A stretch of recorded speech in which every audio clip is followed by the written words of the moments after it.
walhasil annal basmalata min kalamillahi qat'an paman ankaro kafaro wa kaunuha ayatun min kulli suratin awalan ilapan bainal a'immah.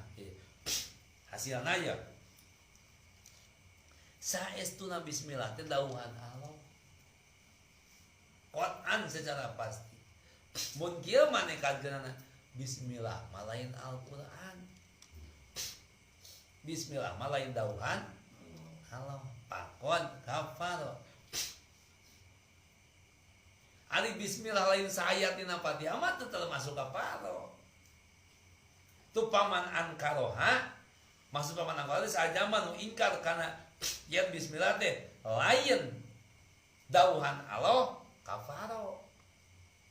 Nah wa kaunuha karena saya sunah bismillah ayatun eta teh saayat min kulli suratin tina saban-saban surat.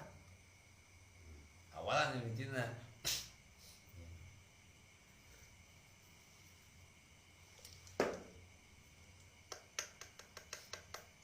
itu aja temanya. Sampai tadi pertanyaan Mang Jamal. Lamun diurang teu maca bismillah. Muhammad teu naon, Pak? Hah? Diurang urang. Kudu.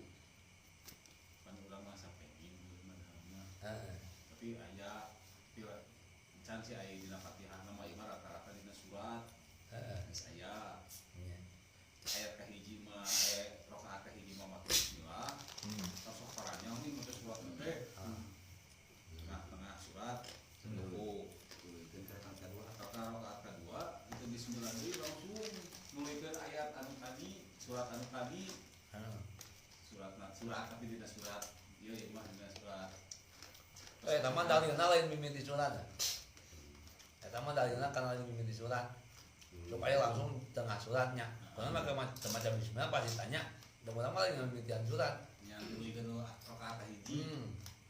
Dalilna lain mimitian surat. Padahal di dieu mah bahasana lain ngamimitian surat. Ngamimitian maca surat. Maca surat lain mimitian surat. Eta mah kabeh kakebut. Jadi anu teu maca bismillah mah bakal berbenturan jeung hadis dari Nabi Muhammad Abu Dawud.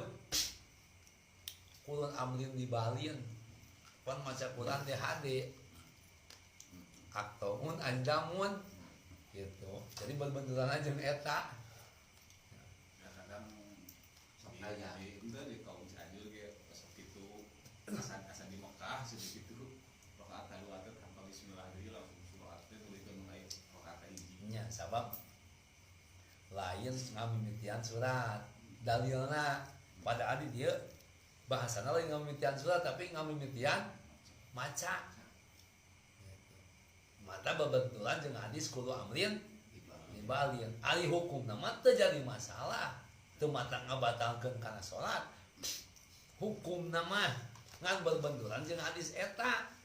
Jadi ngurangan lah, ngurangan fadilah.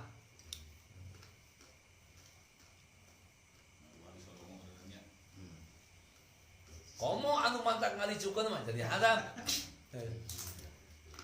Walaupun menang gitu, tapi mantak abing bangkeun ka makmum jadi haram hukuman. Teu ngabatalkeun kana salat.